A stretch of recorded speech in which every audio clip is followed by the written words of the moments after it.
بلکہ آؤ کیا بتاؤں پیر کے بارے میں. حضور غوث پاک ہیں, حج کرنے کے لیے جا رہے ہیں. جب حج کرنے کے لیے جا رہے تھے تو آپ نے اپنے مریدوں سے فرمایا ہمیں اس بستی میں رکنا ہے. تو وہاں بڑے بڑے لوگ تھے, عرب پتی خرب پتی سارے لوگ تھے.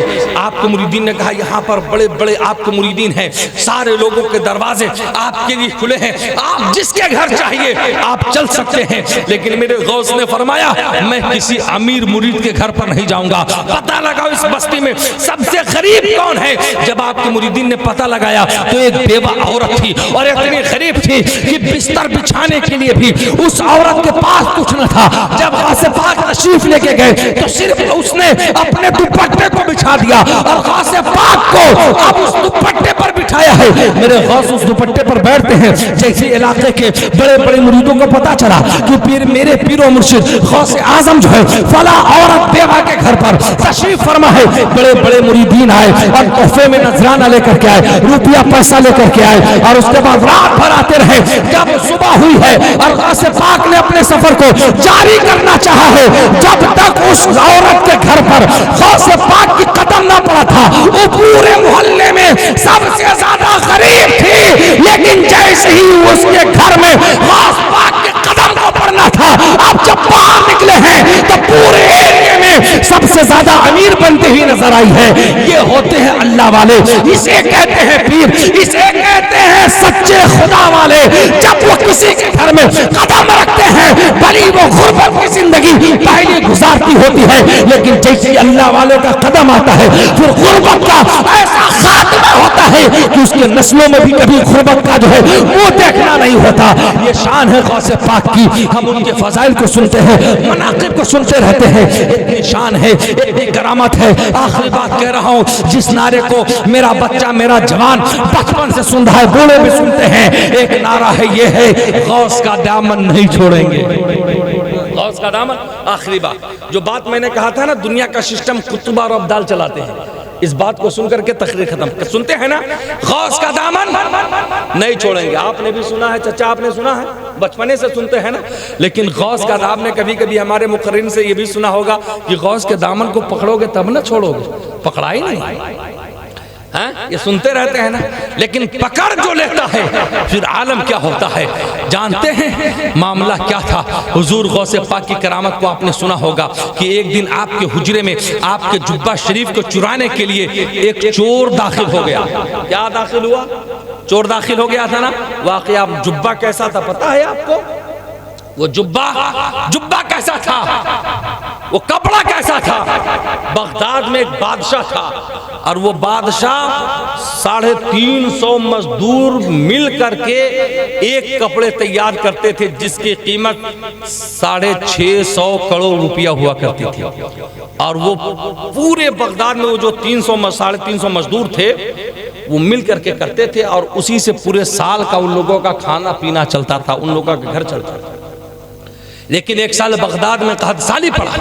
جب قحط سالی پڑا نا تو پھر وہ بادشاہ کے پاس کپڑے تیار لے کر کے گئے. بادشاہ نے انکار کیا, کہا میرے شاہی خزانے میں اتنی دولت نہیں ہے, میں اتنا قیمتی کپڑا نہیں لے سکتا, نہیں لوں گا. جیسے اتنا سنا یہ 350 جو مزدور تھے نا یہ رونے لگے, گھبرانے لگے, اور چلا کر کے باہر نکلے. اور غوث پاک کے مدرسے کے قریب سے گزر رہے تھے. غوث پاک نے جب آہو فگا کی آواز کو سنی, چلانے کو سنا, رونے کو سنا, آپ نے اپنے شاگرد کو بھیجا, شاگردوں دیکھو یہ کون لوگ رو رہے ہیں, کیوں چلا رہے ہیں, یہ کیوں آہوزاری کر رہے ہیں. جا کر کے جب پتہ لگایا نا تو ان لوگوں نے کہا ہم ایک سال مل کر کے 350 مزدور مل کر کے ایک کپڑے کو تیار کرتے تھے, اور وہ بغداد کے بادشاہ کو دیتے تھے. اسی سے ہمارے گھر کی پرورش ہوتی تھی, اسی سے ہمارے بچے کھانا پینا کھاتے تھے. لیکن اس سال وہ کپڑا بادشاہ نے نہیں لیا ہے.